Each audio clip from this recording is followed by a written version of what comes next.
And I want to welcome you this evening to a community conversation. A conversation on homelessness and housing here in Licking County. This is a complicated issue, and there are various components. And none of us here, including myself and including folks who've been working in this area, have all of the answers. So we're inviting you to join us as we have conversations to move forward in our community and addressing a very important issue that affects all of us, really here in Licking County. We are hoping that tonight this will get us started in a positive direction as we continue to have a community discussion with the hopes of moving forward, again, with positivity and hope, trusting that we can do something to improve lives here in Licking County, especially as it relates to folks who are experiencing homelessness or folks who are housing insecure. I do want to let you know that tonight this session is being recorded. We have an owl here. And also on your table, there are yellow forms. We would like for you to fill those forms out and leave them on the table at the end. We're asking for your commitment to be a part of the solution and working in this very difficult space as we move forward in addressing homelessness and housing insecurity. So I want to start off by asking all of you, have you discovered sometimes that your phone listens to you? Anybody? I have. My husband and I will be having a conversation and all of a sudden something will pop up on my phone. I'm like, how did that do that? And I know that there's a technical answer to that. I don't know it. But I will tell you, last week, after I was having dozens of conversations about tonight and around this issue, something popped up on my phone. And it was a topic about sleeping. And the tagline, the subject line of this post was the perfect solution to better sleep. Wow. I thought, I wish I had the perfect solution, right? I think we all do, don't we? With this tagline, there were dozens of pictures of all kinds of mattresses. Mattresses that were plush, mattresses that were hard, big mattresses, mattresses that lifted up, because of course, everybody wants a good night's sleep, right? It's pretty basic. I strive for it. My husband and I have bought a number of mattresses in search of that perfect night's sleep. And what I can tell you is there is no perfect night's sleep. It doesn't matter what the marketing ploy is. There is no perfect night's sleep. So likewise, what I'd like to suggest to all of us tonight, as you have come here, as we engage in conversation about this critical topic, is that there is no perfect solution. There are better solutions, but there is no perfect solution. There is not one community that has come up with the absolute perfect solution. No one program, no one expert in the field, no one large donation, or a large list of volunteers is going to come up with the perfect solution. But I am convinced, and I'm pretty optimistic about this, that we have enough people, enough talent, enough resources to get ahead in this community to start moving toward better solutions as we address those who are experiencing homelessness, as well as housing insecurity. Maslow's hierarchy states, unless the basic needs are met, we cannot effectively address the other stages of development. Eating and sleeping are critical for the health and well-being for each human being. So what's basketball got to do with it? Anybody know what basketball has to do with sleeping or housing? I've heard it said a few times, and maybe you have too. We've tried that. We've tried it before. We've tried this, we've tried that, we've tried conversations, we've tried meetings, we've tried plans, we've tried it all before, right? Well, Michael Jordan has something to say about this. In my career, I've missed more than 9,000 shots, lost almost 300 games, and 26 times I've missed the game-winning shot. I have failed over and over again in my life, and that is why I succeed. So let me ask you, have any of you ever failed at anything? Every day. I don't want to see all your hands up. Anybody fail? Come on, let's be real here. We have all failed. And that is the starting point here, right? How many of you, though, have failed at something, whether it's a relationship, whether it's a job, whether it's mastering a skill or anything, and you've had to try again and again and again? Anybody? Yeah. That's how we succeed. We have to commit ourselves to the goal that everybody needs a good night's sleep. And you know what we have to do? We have to keep at it.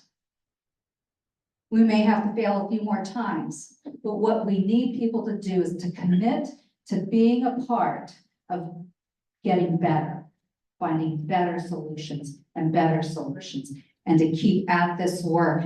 This work will go on long after all of you and I are no longer here in this community, guaranteed. So our legacy will be, as we think 10 years down the road, we have an opportunity right now to get ahead of this issue, which is manageable now, and to leave our community better than we found it. And that's what I'm inviting you to do this evening. How many of you then, as we look for consensus here, how many of you are willing to engage in this conversation tonight with others at the table to create a better solution for Licking County? Raise your hand if you're willing.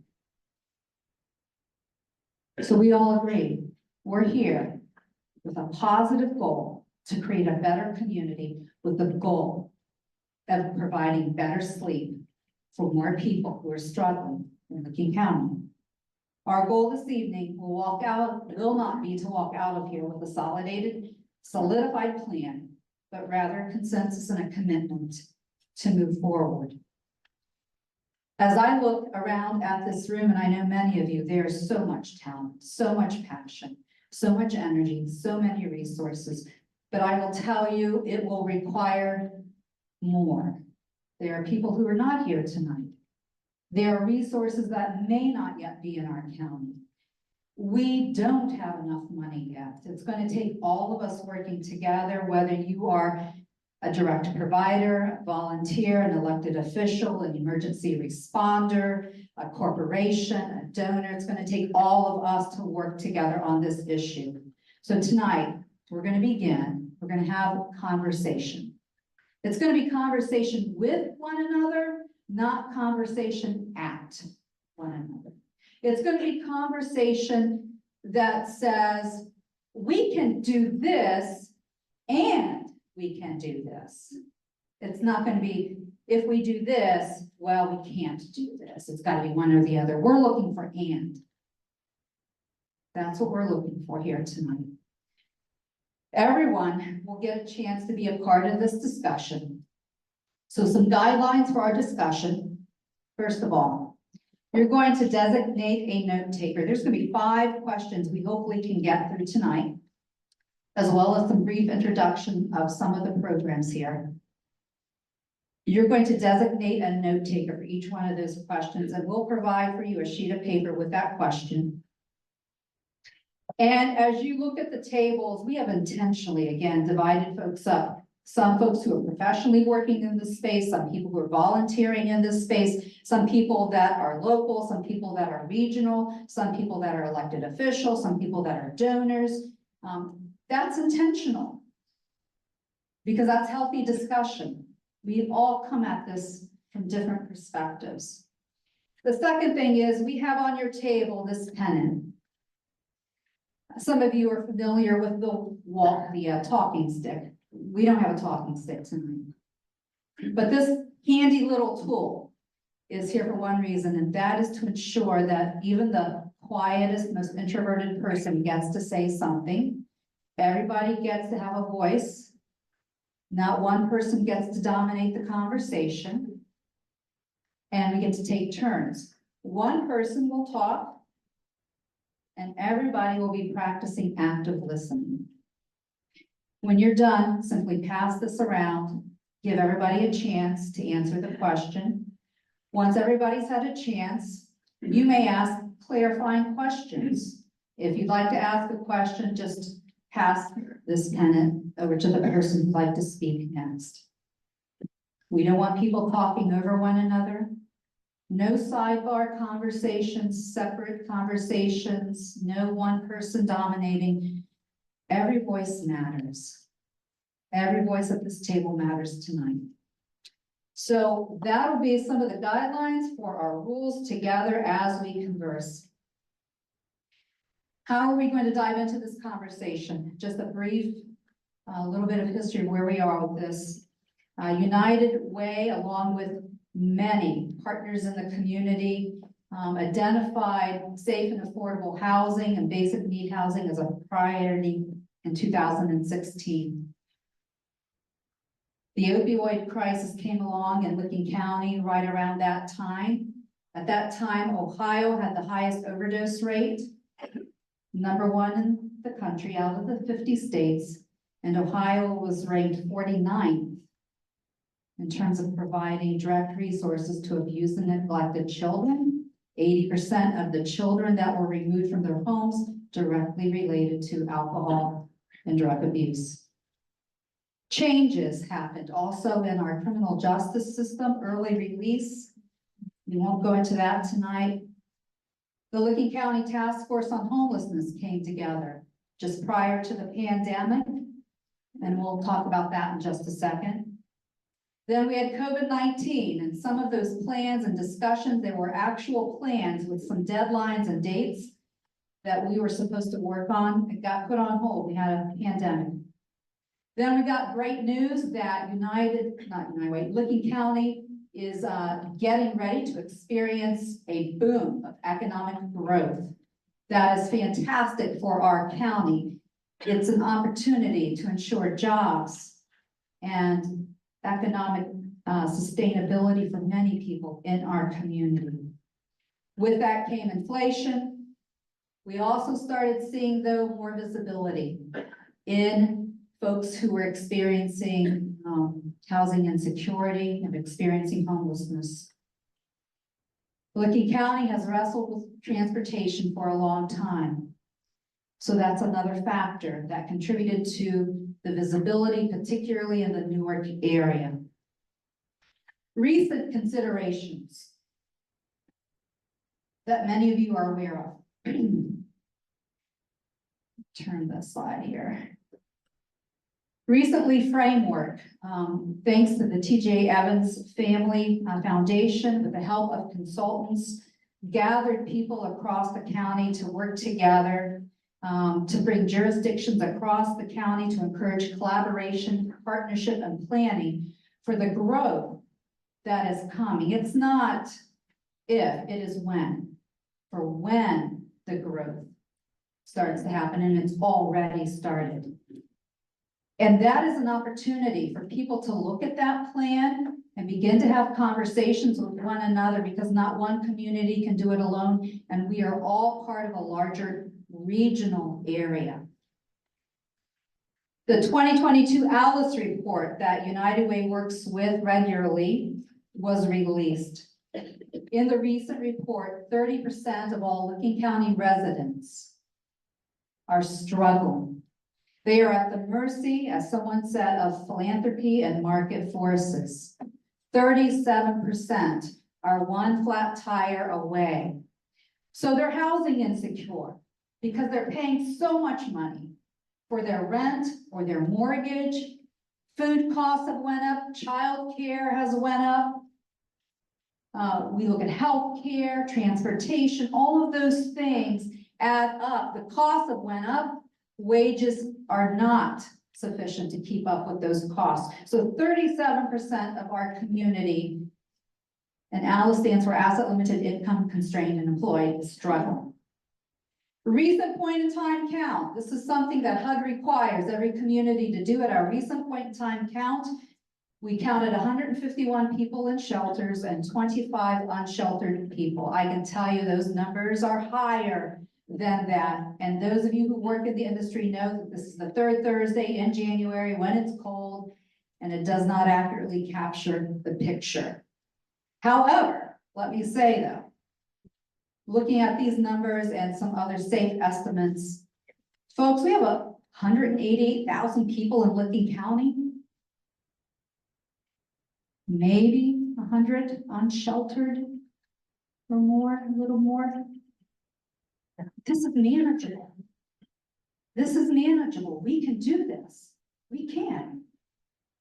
And then the study from the Community Shelter Board in Columbus, and I'll introduce somebody with that in just a minute, says that Central Ohio, the housing crisis could cause a 68% spike in homelessness by 2028.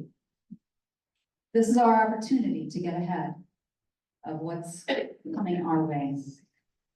In addition, the Grants Pass Oregon decision on June 28th set a precedent for other local communities to do what we just did here in Newark and to pass some ordinances.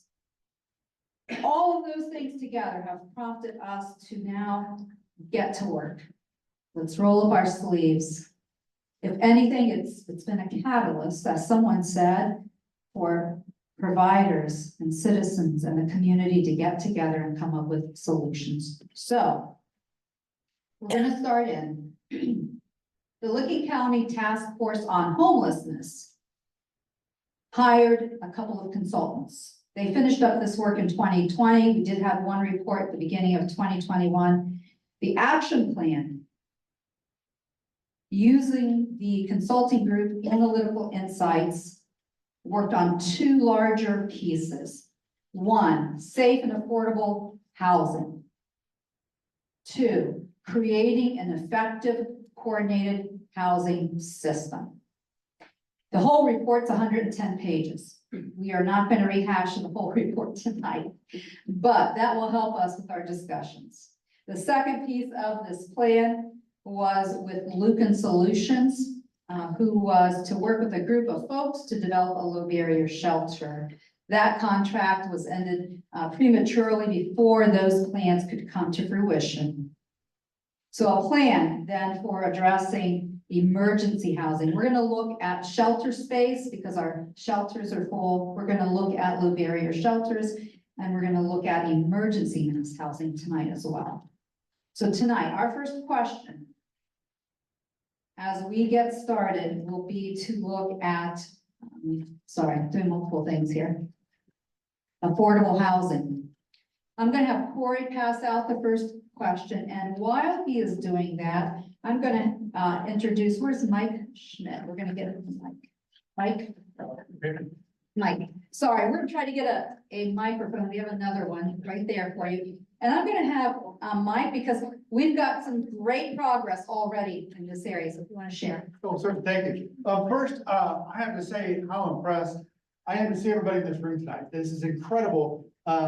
Just the amount of people that gave up a beautiful evening like this. Deb is the only one, her passion, her commitment to this cause, the one that can pull us all together. So get a quick round of applause for Deb.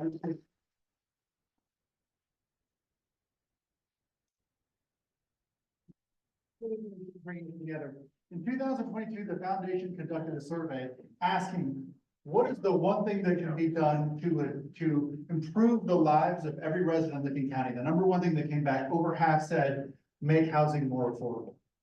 So our team looked at a lot of different things, and there is the Affordable Housing Trust in Franklin County, and they were expanding the contiguous counties to create a regional impact fund of $60 million, which would make low interest loans to developers who are doing qualified multifamily housing that meets our criteria for affordable housing. So we were hoping to raise $1 million to invest in this fund to address projects only in Licking County, with partners like the Evans Foundation, the hospital, the Port Authority, Maugher, A number of others, we were able to raise 2.1 million and started making loans this year. Over in Heath, we've got Wallach, is building some affordable housing over there using loans. We cannot grant enough money to solve this issue. So we look to loans, there are program-related investments to address this. This is what we all have to do. We've got to create new solutions for this problem. We can't keep throwing the same things at it. All the different things that we're trying to do collectively as a group are this type of creative thinking. I have to thank Connie Hawk for her work in leading us this way. I asked, Amy Dell is sitting over here. She leads our scholarship and education. Steve Lehman told us, if you want to bring the cost of housing down, create more people who know how to build houses. So we're going to our trades education programs and seeing how we get more people in those pipelines. These type of creative solutions are what we need. Thank you, Deb. Thank you.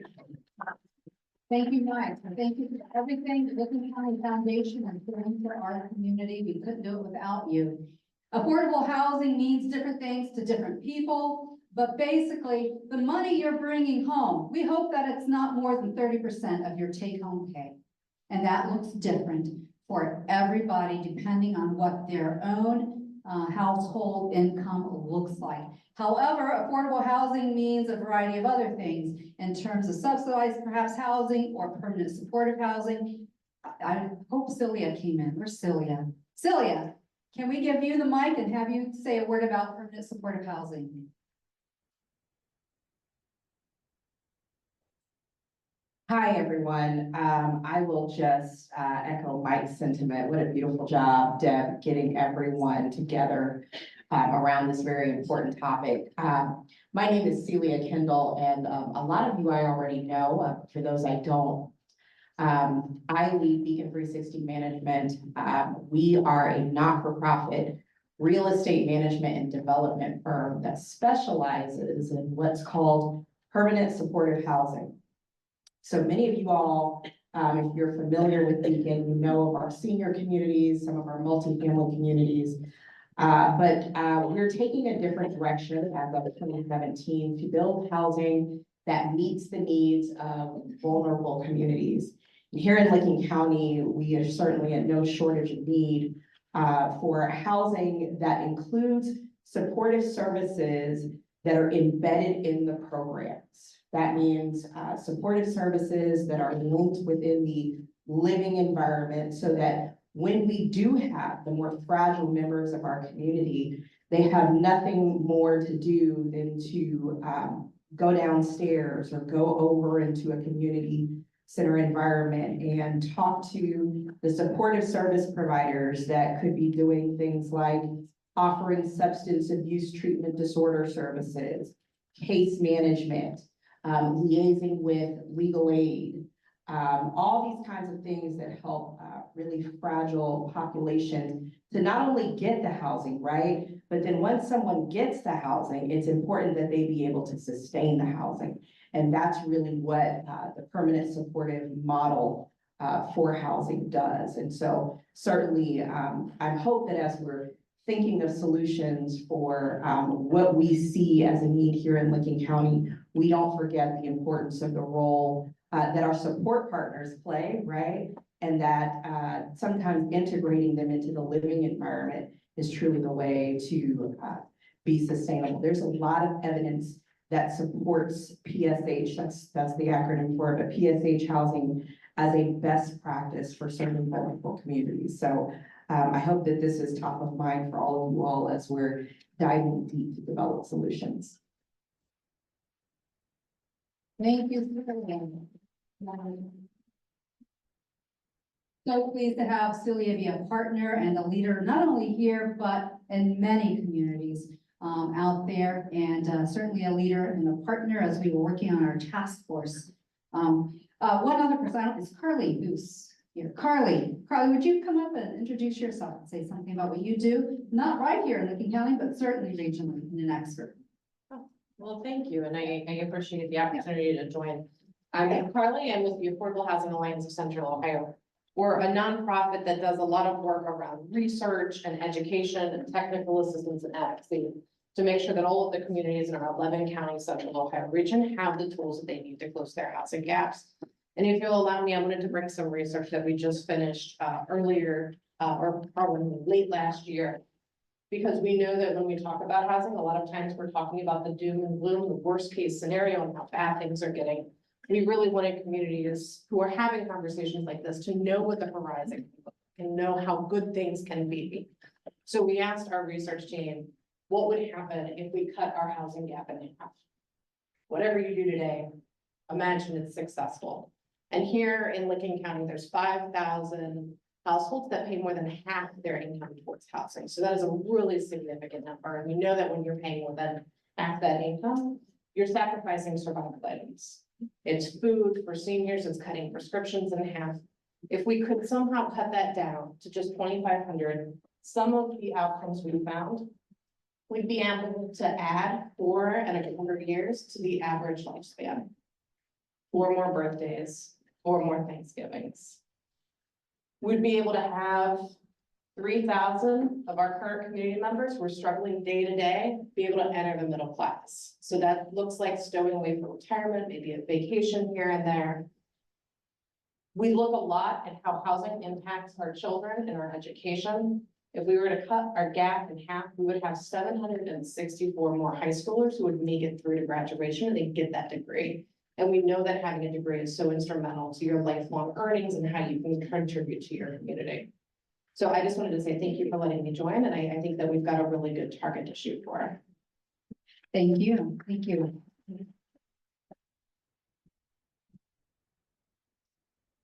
So we're gonna get busy. Our first question is, make sure you have that note taker. What are the challenges and solutions from your perspective facing Licking County as we seek to increase safer and affordable housing? Make sure you share your pendant. Clear. Oh, and those of you, again, we have some seats around. If you want to come up and grab a seat, please jump in here, pull up a chair. I think we have enough. If you want to just scoot in somewhere, please do. Get on up here and join a conversation. We don't want to leave anybody out. No one else.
Just thinking it might be basically what it's like, who you are and what you do, maybe like, I'm not thinking like, you guys read different stuff.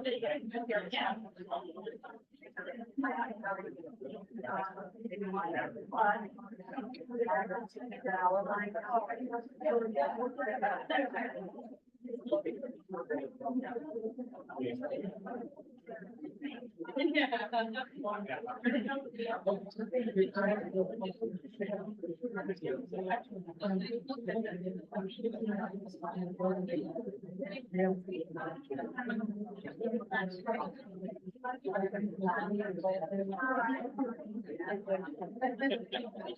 Here tonight.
I didn't get time to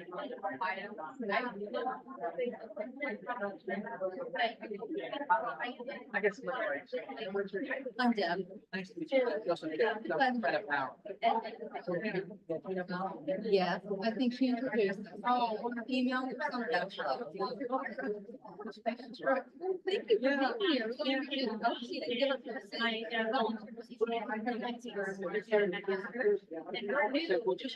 a Find someplace to fit in. But I've got some information for you. I look forward to our conversation. Congratulations on this. This is a wonderful place to be. This is the turnout. I just got to see it. Do you know what the ongoing conversation is? I guess the So context. this is a permanent housing. From the perspective of what further challenge. Got it. Okay, that's complete. Not been there. Well, thank you. I don't know what table to jump in. Any table you want. See enough to see. This is been down here. Nice to meet you, Deb. Yes. I love it. One in favor. My name's Joseph. I guess that's nice to meet everybody. Just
introduce ourselves.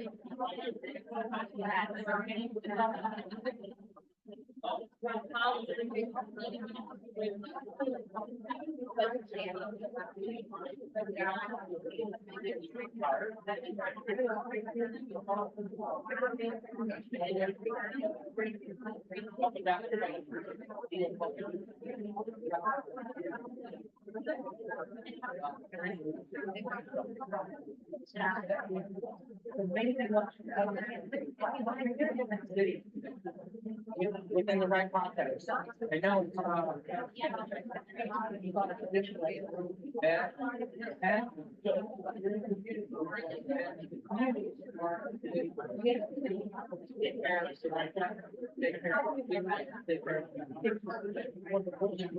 Get down here and providing information. So, library.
No matter if it's landlord,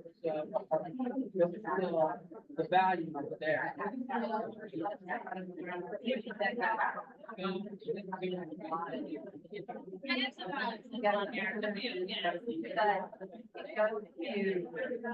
What does they, you know,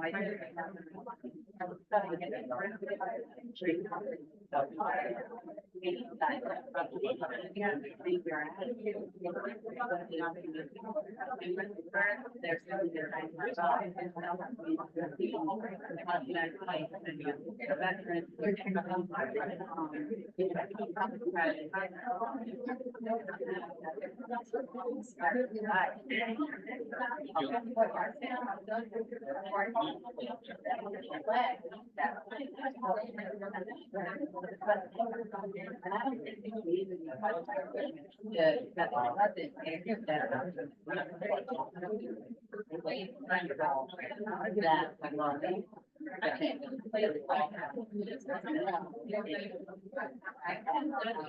Hopefully everybody's, gotten around, make sure everybody's getting a chance to answer the question. Gonna be moving on in about 3 to 4 minutes here, so everybody get a chance.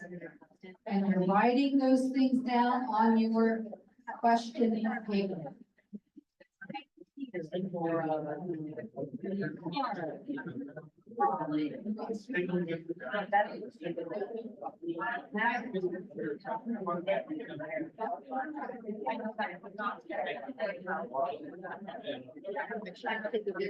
I know. I'm not good at sending some pictures too, and I just taking pictures. Say things, speak while you guys are passing.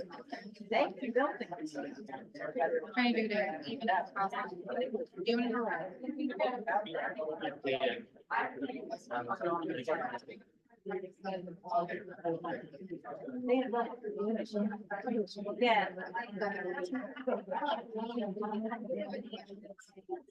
Maybe give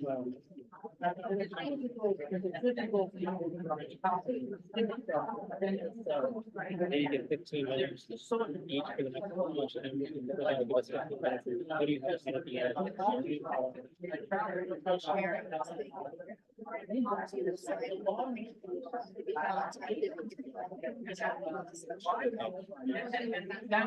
So, yeah, it'll take a few minutes for people to share, it'll take 15 minutes. So if we have like 35 minutes. That will take us.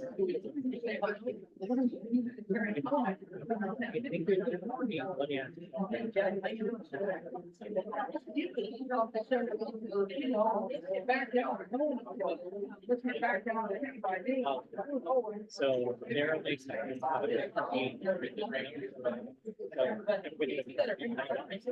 If they want to. Yeah, but we just don't want them to sit down. We do have to be out of here.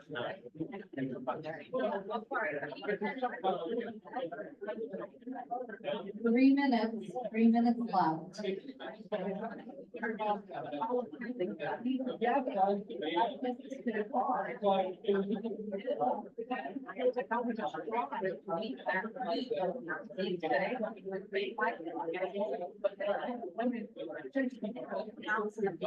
The women had no skill in their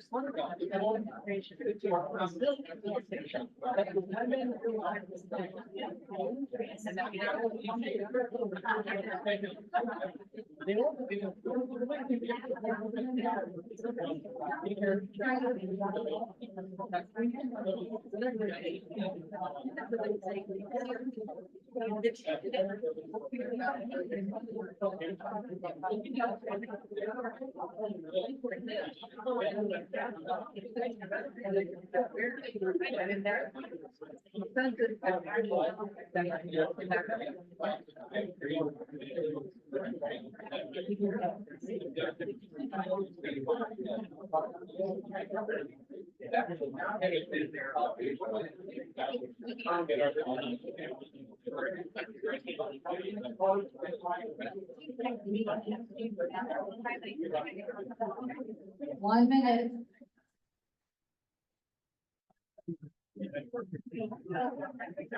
Make sure everybody gets a chance to say something.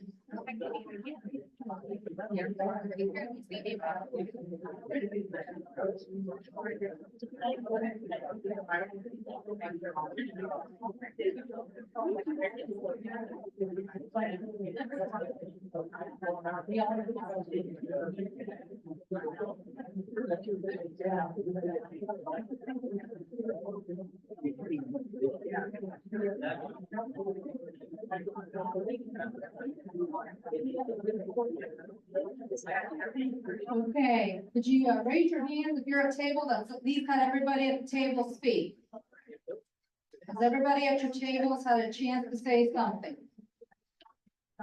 Okay, we'll ask you to wrap this up. Okay, I know 1 minute we won't get everything out. go ahead and wrap this up.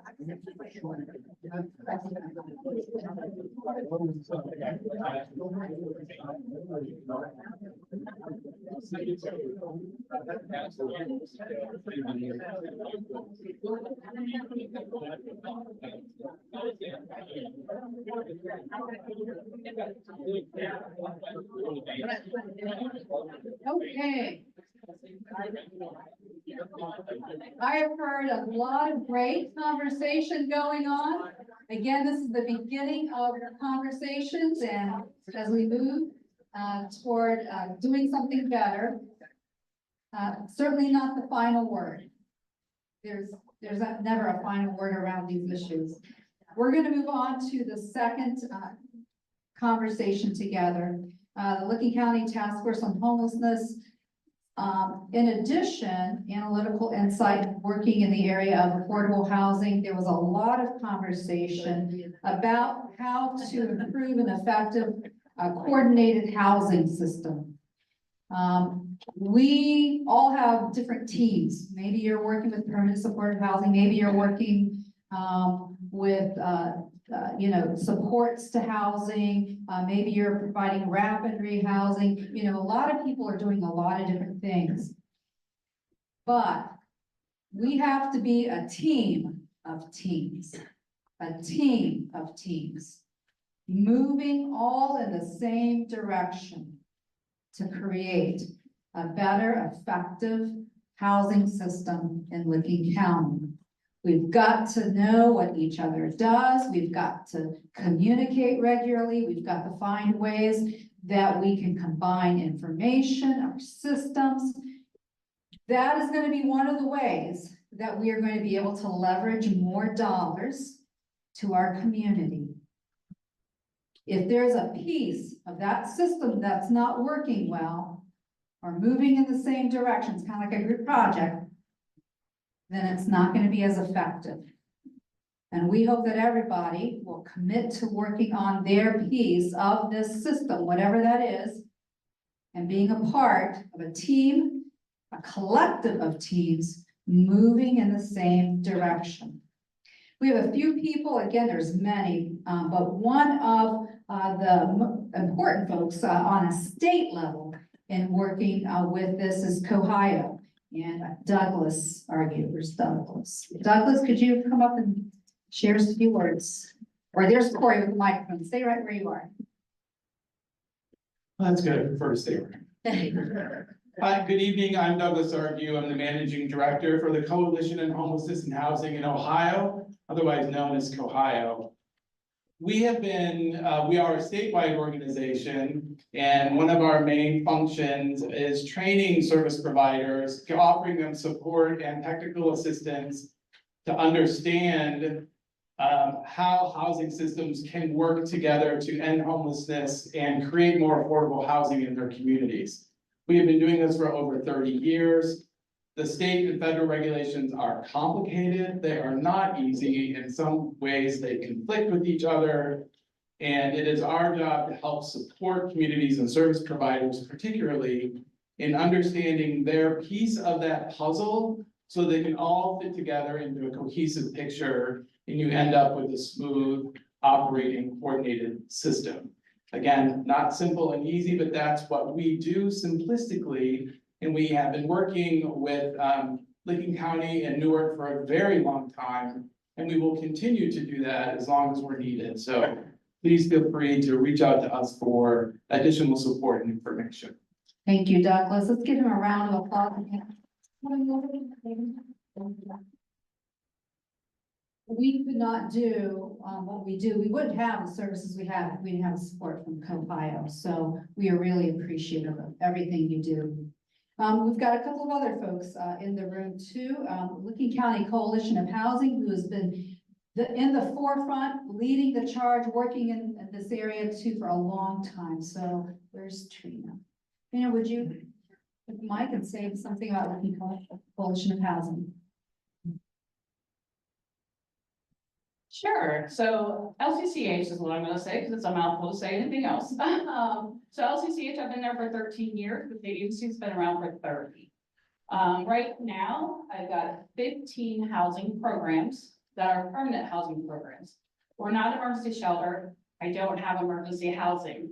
But I do have, right now in Licking County, we have 153 households that we are serving with one of our programs. However, we still have 100 households on our prioritization list trying to get into our program. So there's our shortfall just at LCCH. But we have permanent supportive housing we just started, and it filled up in 6 months. I had 15 spaces and it's full. We also have rapid rehousing. We have transitional housing. I have all of this housing programs that we utilize, and we spend a lot of money doing it. But every single household that we house has a case manager. They have support. That case manager is teaching them everything from how to pay their bills, to budget their money, to ride the bus, to go to the food banks. So everybody in our program, we don't just put them in there and pay their rent, but they have case managers working with them in order to succeed. The end goal is sustainable housing. We don't want to put anybody in housing they can't afford. So we're working with them. So they're only paying 30% for their housing. So maybe we're just like a gap between when they get their Metro voucher or when they get into subsidized housing. So we have a system in-house where we kind of direct traffic, because I do have so many programs right now. We have something for veterans. I have something for people with HIV. I have something for people coming out of prison. So we have a little bit of everything.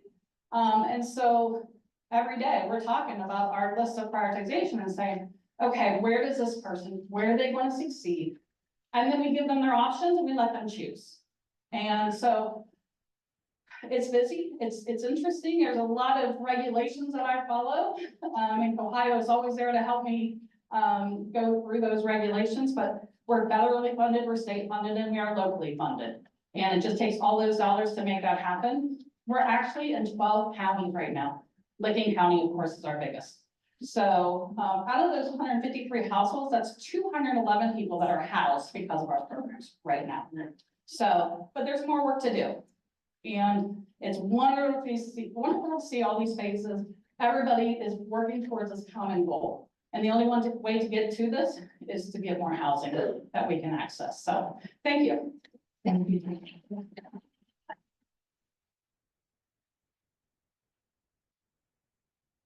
Folks are doing a lot of really great things in our community, and we need to say more positive things about the good things that are happening in our community. So we're going to go on to our second question. With this next question, let me flip the slide here. You're good. I already did. Oh, did you flip it? Okay. Glasses, I forget it. What are some of the challenges and solutions in improving an effective coordinated housing system in Licking County? So go ahead and again, designate that note taker and begin the next discussion.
Some of the challenges.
Right now.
Some degree, where there is care.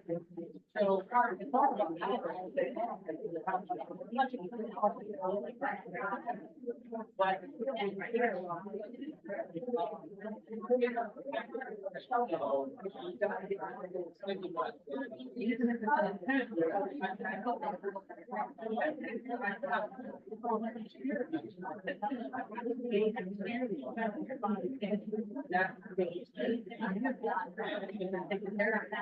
and it's not the floor one, but the voice. Talk about and people care about their safety. It's people who are having the street. They're around people, they can stay. I think it's better for them. It's better to stop the property.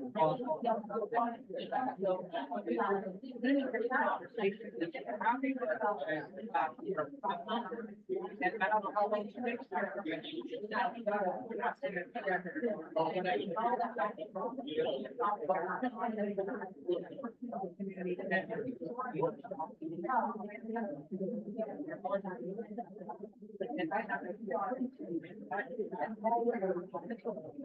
But at least they're not. business, we're like, hey, we're tired of this, we can't take this back and afford it.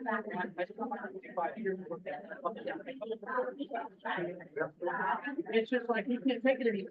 We gotta have houses, we gotta get it, where, because we were, that's the main problem.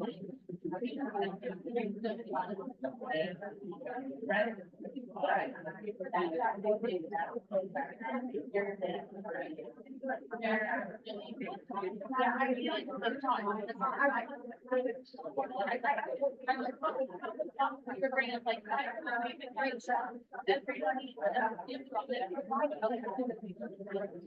Has their location.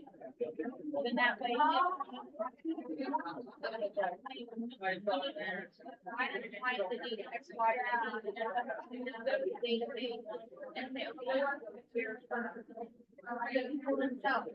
If they do have.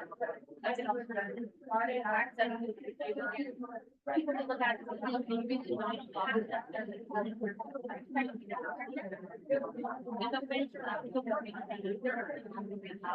They get that.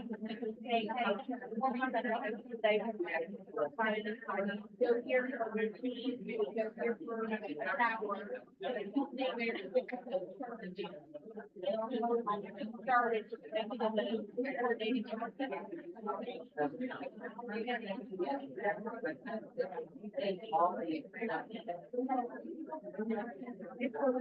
I personally have no idea. I try to, I'm making sure, hey, is your information. If it's not, contact an email, that help for it. Make sure you're calling.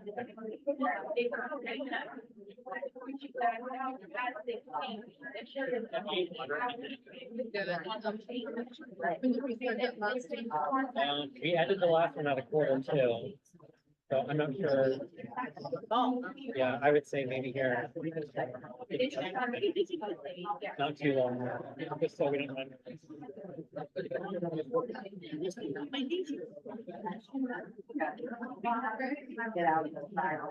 About 3 to 4 more minutes on this question. So make sure everybody gets a chance to say something.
Okay, just about another minute.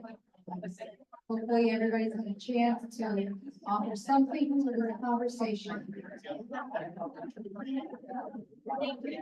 Well, it's interesting, the question was, how did the solutions that are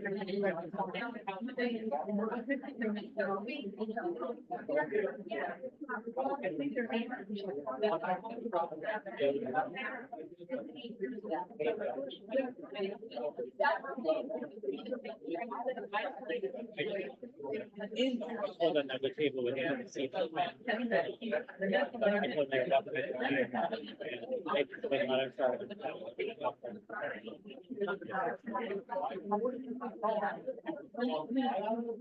Okay. Again, there's an endless amount of conversation about this topic. And we're gonna get ready and move on to our next questions. Hopefully you've written down some of those answers on your sheet. And again, we're going to be leaving these sheets as we continue to work on these issues. So when we were working on the plan of the Licking County Task Force on Homelessness, again, we had a couple of consultants. One who looked at the issues that we've just talked about. But another area that we knew that we needed to continue to work on was in the area of shelters.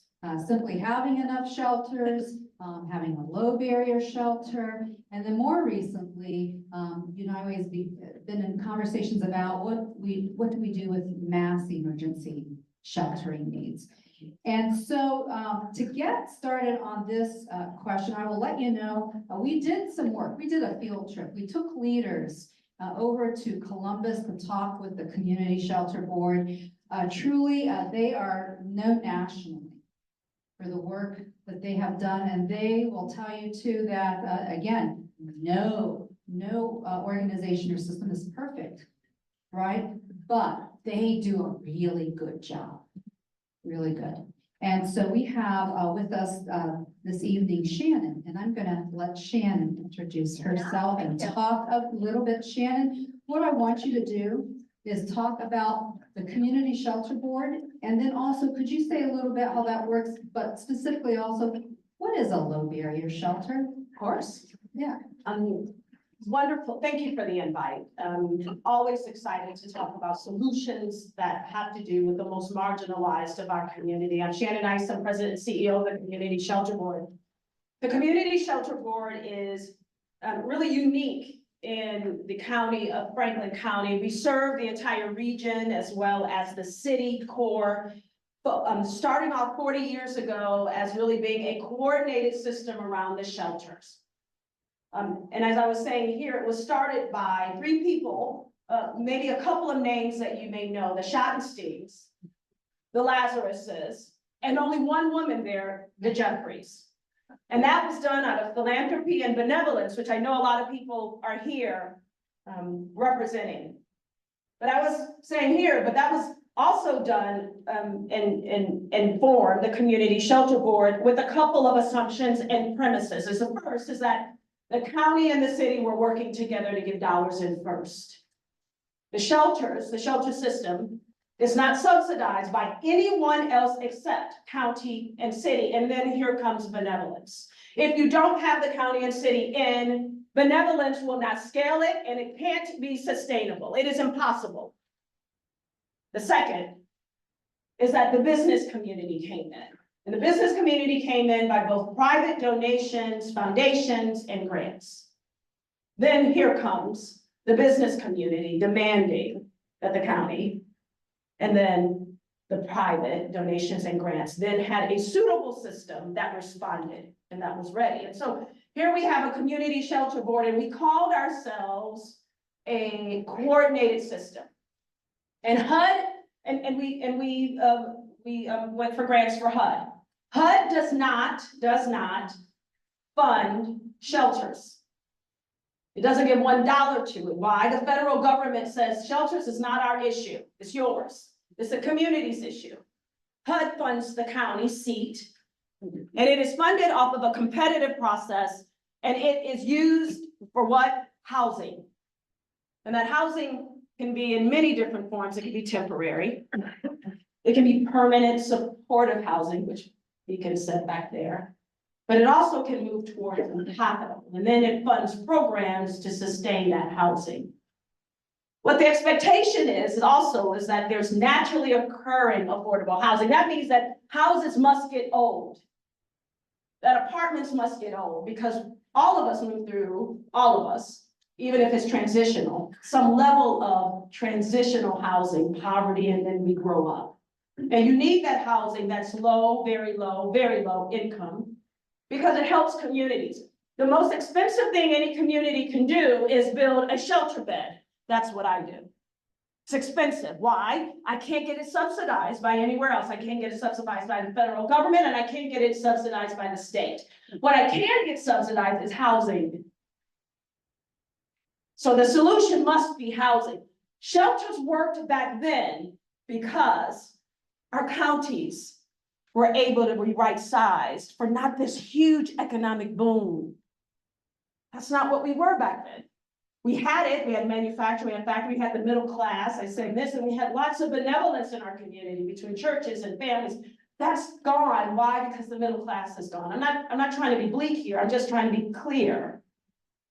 And so we can't use the exact same tools that we used before, although you must have shelter beds. You must, because the poor will be with you always, and people need to have a place to stay. But the minute we seek out and see unsheltered homelessness, something's wrong structurally. We must have more housing. We must. So as I've taken over, haven't I? What's a low barrier shelter? Oh, the low barrier shelter. Okay, here we go.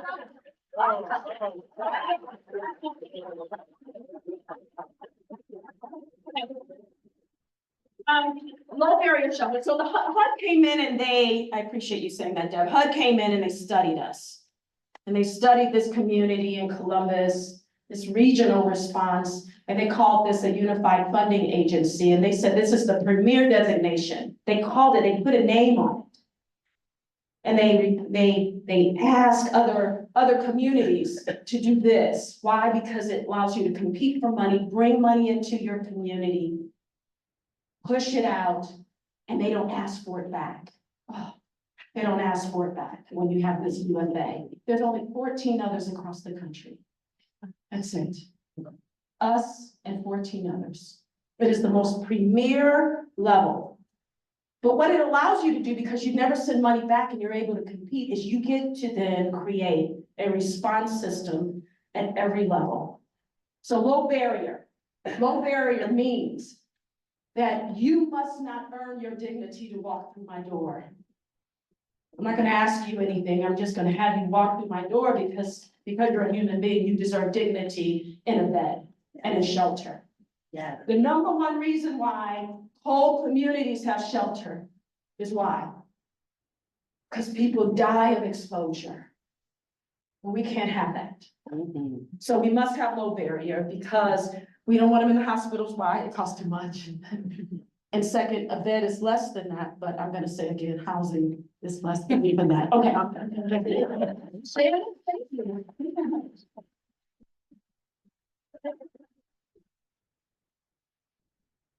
I was just about ready to tear up because of dignity. Yeah. You don't have to earn something to just have a bed, have some food and a place to sleep. That is compassion. And what I know about Licking County is that we are compassionate people.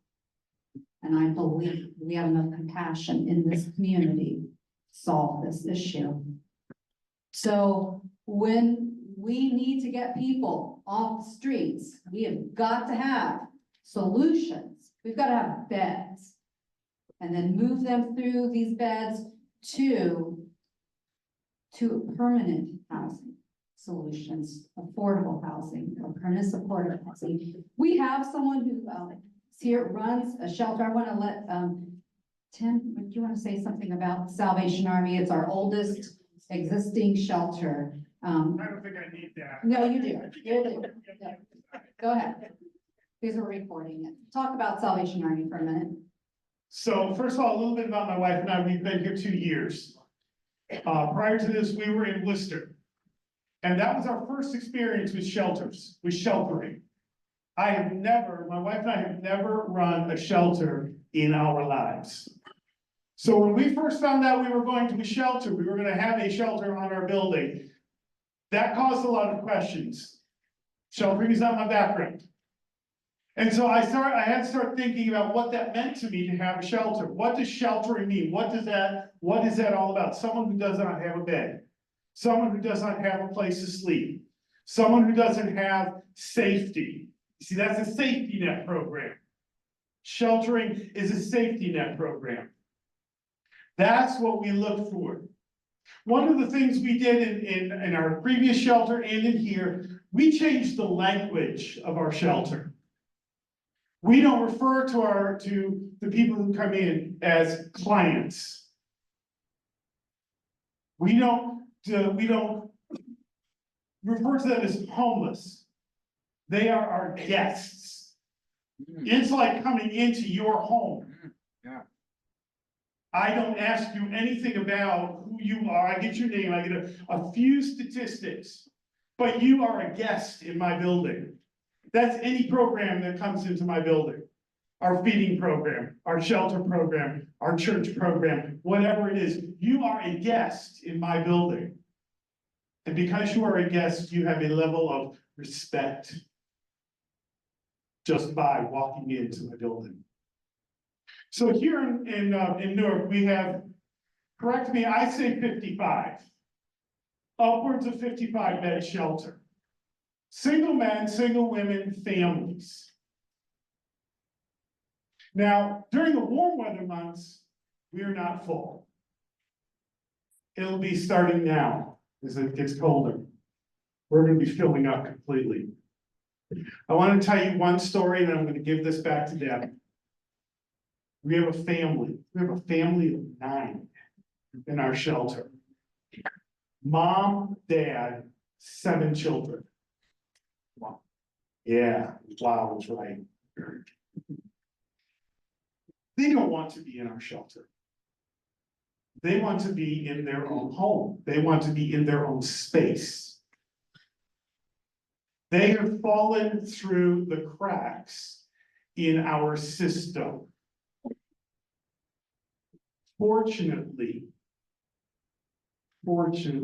my other favorite word is collaboration.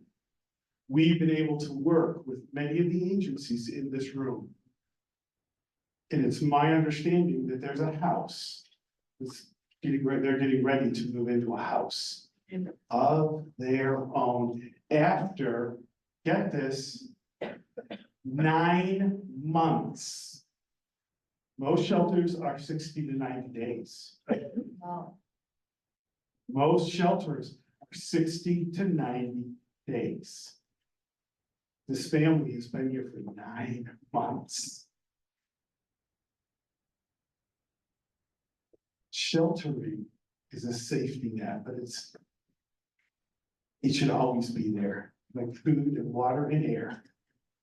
Everyone's a basic right.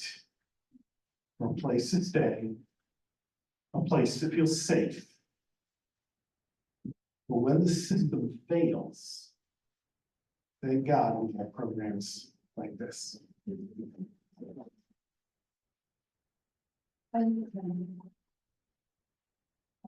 I want to be really mindful of the time. As you can see, everybody that works in this area is passionate. So I love these folks. There are other people who provide services, kinds of shelter. I do not have time to let everybody get up here. We're going to continue the conversations, but I will tell you, we've got to have lots of people who provide vouchers to hotels and motels, people who provide funding for utilities to keep people in housings. There are so many things. We also have a men's shelter at St. Vincent's Haven. We have a domestic violence shelter in the county. So these are all parts of the system providing sheltering, but we need to move on to these next couple of questions. So question 3. And I think I'm going to combine these two actually, just for time's sake and pivoting here. We are good at pivoting. You want me to pass out? Pass out 4 as well, because they're one and the same, some degree. What are some of the challenges and solutions facing our current shelter system in Licking County?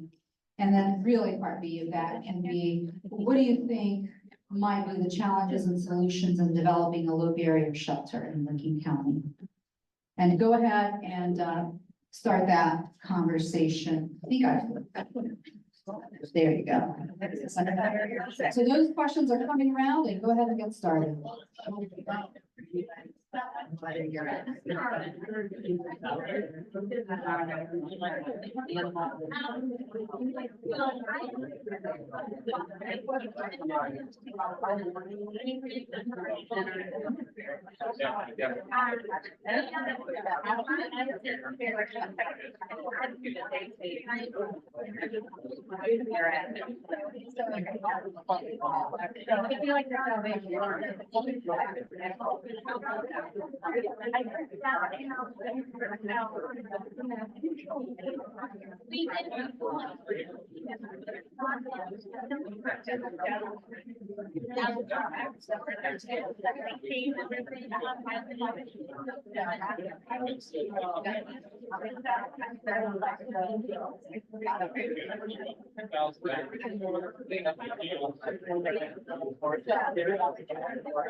And then you go to the next one.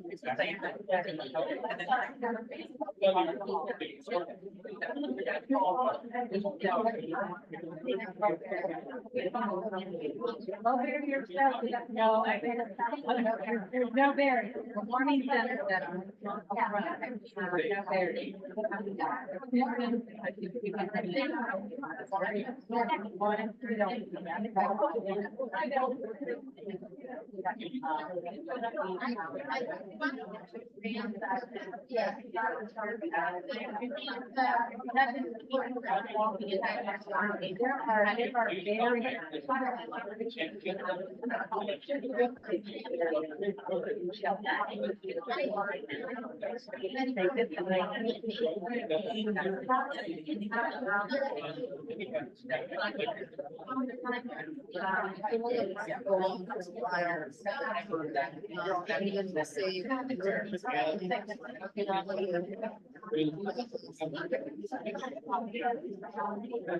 Yeah,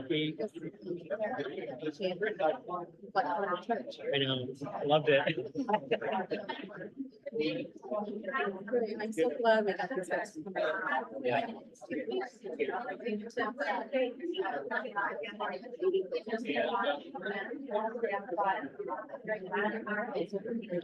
You know, they smell like food out there. And it's starving.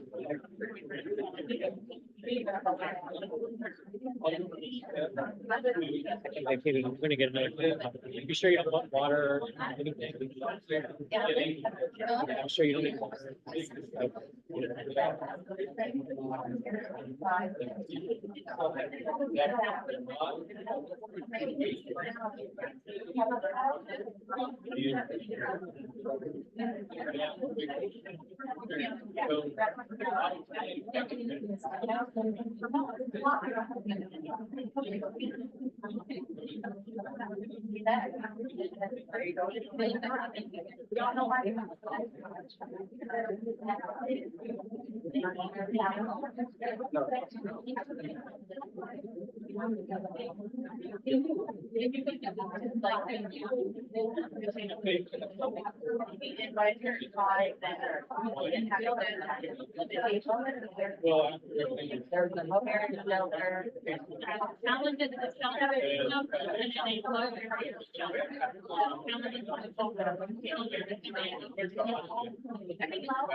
think it's tell us I hear it, it's not my background.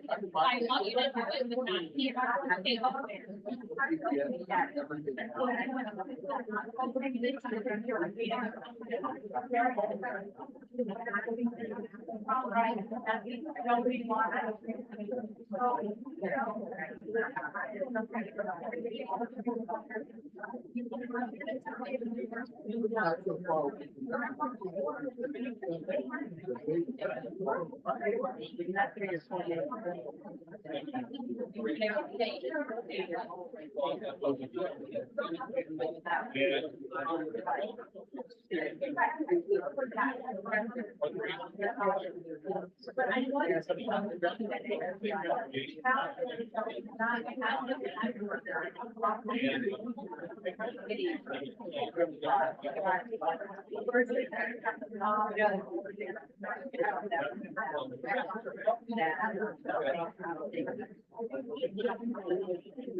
I mean, yeah, they had.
We're gonna get about 3 minutes. We're gonna move on to the next thing, 3 minutes.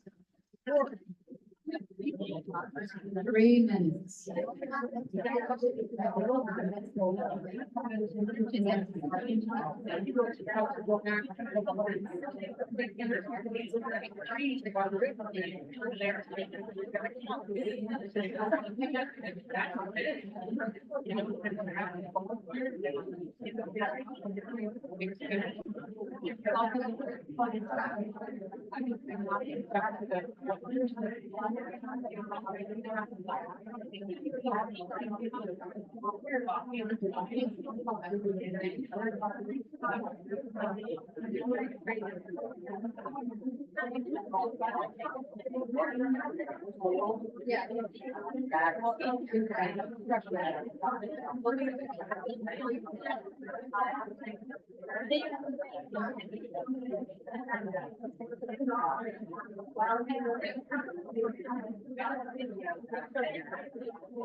About 2 minutes. 2 minutes and we're moving on.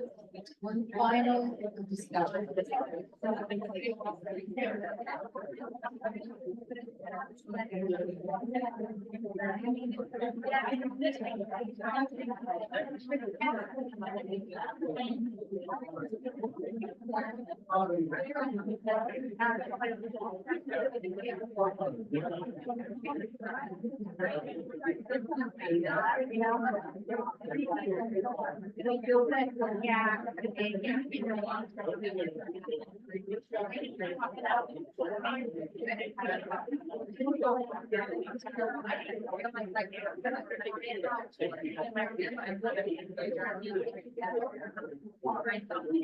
Okay.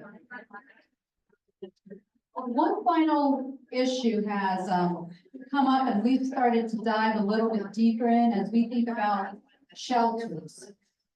And over the years, I've had the opportunity in my professional career to work with a variety of scenarios for emergency mass sheltering opportunities.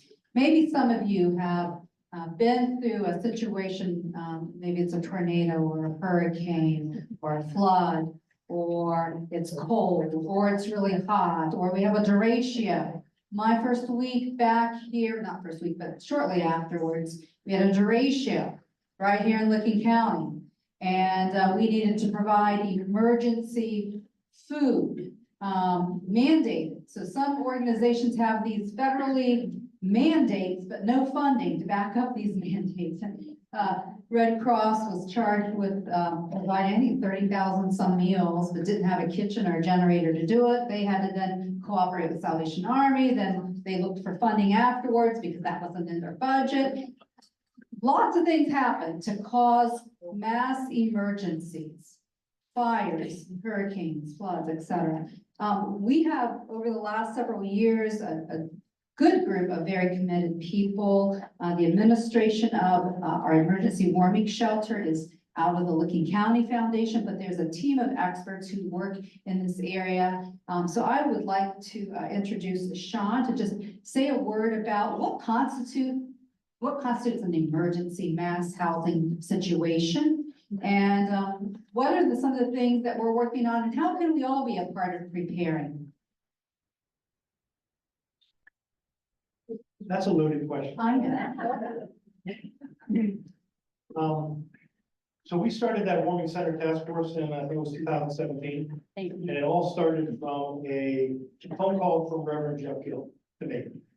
Basically, the temperature was gonna be below probably 5 degrees or so. He said, what are we doing for it? And my answer was emergency, and I'm the head of emergency management for the county and the regional 911. And our mandate does not cover cold weather sheltering or warm weather sheltering. It's not something that FEMA typically gets involved with, so the locals typically don't get involved with either. But when somebody wants to do something like that, we will step into the gap and help provide services to meet that need. And we do that through the use of our partners like Salvation Army, American Red Cross. So we started reaching out to partners and looking at what kind of supplies can we bring to the party, so to speak. And that involved cots, water, blankets. At the time, there wasn't transportation for that. Now we use Lincoln County Transit to help us out with that. And a great partnership we have with Lincoln Memorial Health Systems that has stepped up over the past couple of years and provided meals to the shelter at Holy Trinity. So in this county for warming centers, our threshold is 10 degrees. Now, the first question that's going to pop into most of your minds is, it's cold at 15 degrees. And that is a problem for somebody that's unsheltered. And you understand that. What drives that temperature is the fact that we struggle, and I mean struggle, each year to get volunteers. This is a volunteer-driven organization. Deb has done yeoman's work in her other life, being a pastor of Holy Trinity, to drive this and make sure that this can continue to operate. Over the 5 or 6 years, 6 or 7 years now, we're on our third site that we used, Central Christian first, and then through the Disciple Factory, and then over to Holy Trinity. We experimented with bringing the temperature up to 15, and overall, as a group, I'm part of the executive group, the health department's part of this. A number of other agencies throughout the county are part of this as well as social service agencies.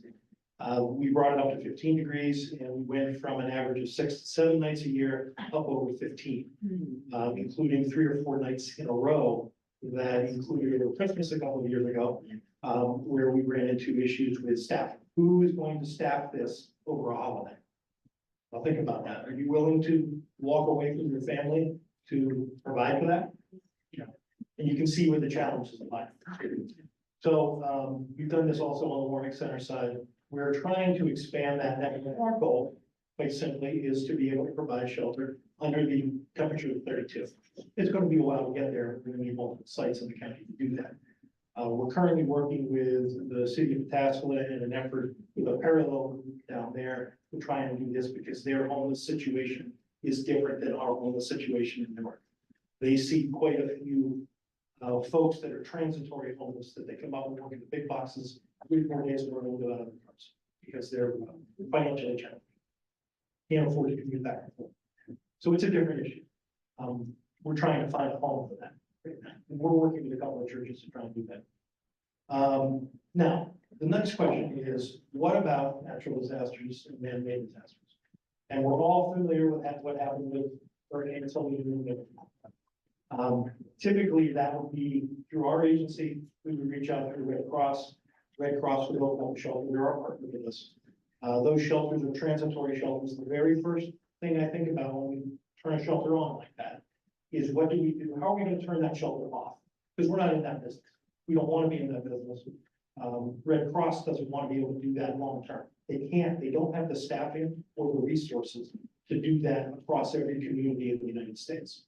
So they will try and coordinate these and turn these into little regional shelters. And they do a fantastic job of it.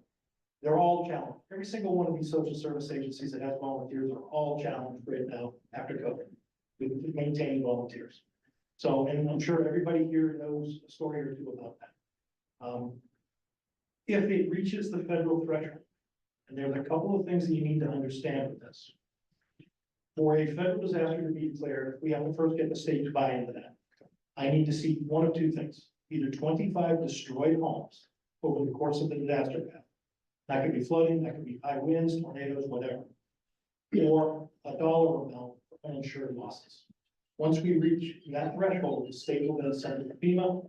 FEMA looks at it, reviews it, and if they see that it reaches the threshold, they'll send it to the White House. White House can either approve or disapprove. If FEMA comes on board and they say yes, the disaster is declared, then they'll open up disaster recovery centers. Homeowners that are impacted have the ability to apply. Currently, Hurricane Helene, Milton, there's over 800,000 applications currently in FEMA. FEMA is currently zero funded. They're out of funds, and they won't be funded again until we come back to the session after the budget. And that's the same for the Small Business Association, which is the second part of that solution. We did during our tornadoes this year, the one out of Logan County, we did see one tornado give a disaster declaration. Very few people, because they had insurance. But it's just something to think about, that whole process. If we see a mass event that we see a lot of people displaced, we do not have the housing stock, we know this. It would take the federal side of the house to bring in trailers and set up camps for displaced folks. We all have stories of Katrina with trailers. The model hasn't changed in 20 years. So that's what we're dealing with. Okay, thank you, Sean. It's not something we've got to think about. But, we are also convening people monthly to put together a matrix. Because different disasters have different jurisdictions, who takes in, who takes the lead, what's the response time. So, that's another area that we're working on, because every village or city across Licking County better know what the plan is. You don't have time to create it. Once a tornado comes down the middle of Newark, what's our plan? How are we, elected officials, everybody who's working in these spaces, what will we do together to activate the help needed, not just immediately, but for an ongoing emergency? So we're going to talk about that, and maybe you've got some thoughts. Maybe you've been a part of an emergency plan. Our next question is, what are some of the challenges and solutions in improving an emergency mass housing plan in Licking County? We had another one, just another quick example. Where's Nathan Kern? Nathan Kearns is back there. Many of you know the Avalon burnt, and they own that. So that is a challenge, right? So those folks had to go somewhere. They had to be provided services, immediate solutions, and then long-term solutions. What does that plan look like? What if we had, seriously, what if it was a tornado that came through and took out a big part of Newark? It would be immediate, but we would need to put into action some plans. So Sean does a great job. He's always talking about this stuff. It's not, I don't want to talk about doom and gloom, but he is prepared for it. So let's all talk about that for just a few minutes, and what you think our challenges and solutions ought to be around this issue.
We have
About one more minute. We are going to adhere to our time schedule tonight. 1 more minute.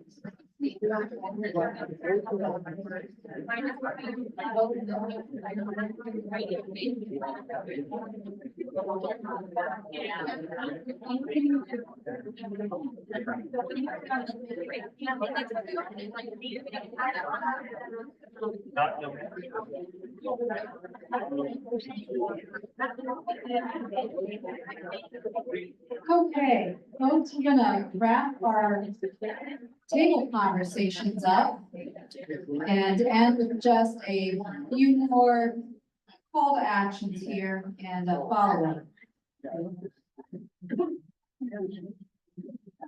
So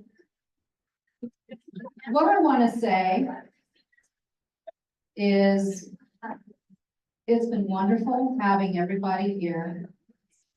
What I want to say is hopefully you've noticed that Conversations can happen with somebody. You don't have to agree on everything. But when you take turns talking and listening, and you believe that everybody has something to offer, conversations can be productive. And wouldn't it be wonderful if all of our communities could continue to have productive conversations like this? I need to see by a show of hands, how many of you will continue to commit to productive, positive solutions and conversations around this issue for the county? Raise your hand. Give yourselves a round of applause.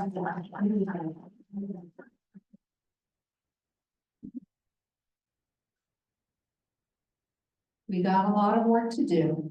So what we're going to ask you to do is leave that yellow slip of paper.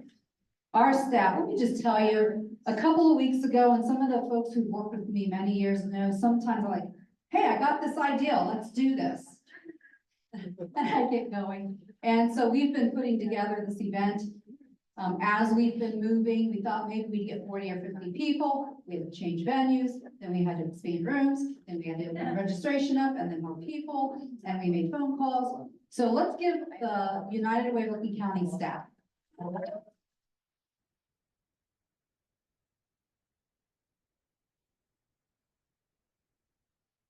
I also have some board of directors. Ben Broyles is the president of the United Way Board. Ben, would you stand up and say hi?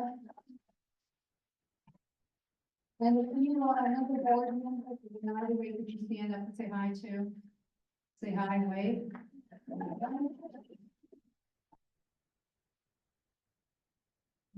In my other job, I work at a church. I actually have my church council president back over there. Say, wave, right? So, the other thing I want to invite you to, some of you know, faith-based communities have always philanthropically been involved. If you're with a faith-based community and you volunteer, you cook meals, you collect things, you help with an organization, could you just stand up too? Because I want to make sure we recognize those groups. Thank you. Faith-based is a huge part of our collaborative efforts together. If you are an elected official or you have an official title with some sort of village or city, municipality, could you stand?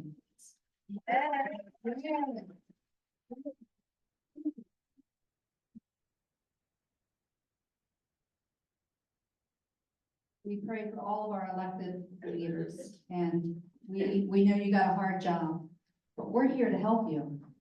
We're here to help you, so call upon us. If you are a volunteer and you're just an interested person who wants to know what I can do more, would you please stand?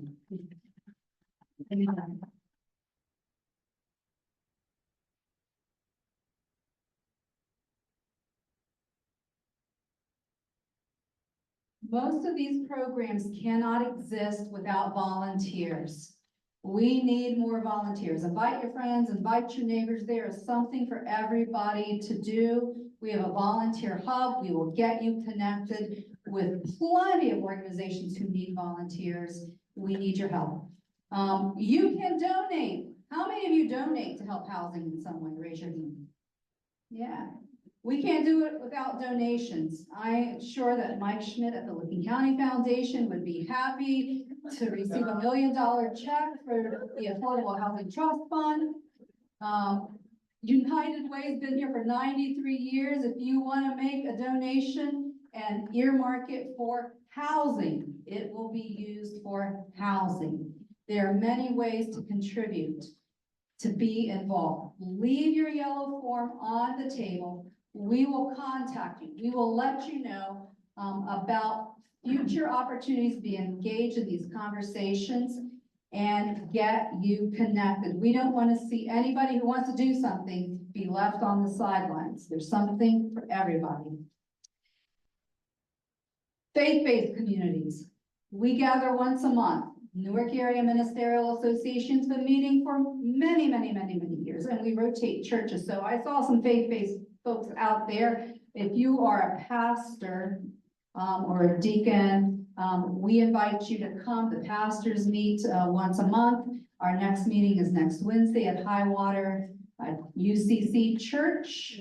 And, please come and join us because we talk about ways that we can support and get involved in this community work. And then I want to remind you also, leave those questions, the sheet that you wrote on, we're going to use that, put that information together and start working on the next layer around these solutions. Again, with the goal of creating better opportunities for more people to get better sleep and our community back to them. We are, I think, right at the dot of 8 o'clock. Woo, right at the dot. So,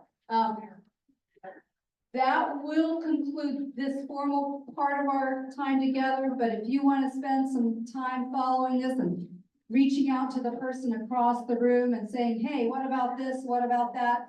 Network. We're all in this together. And again, thank you all very much for coming.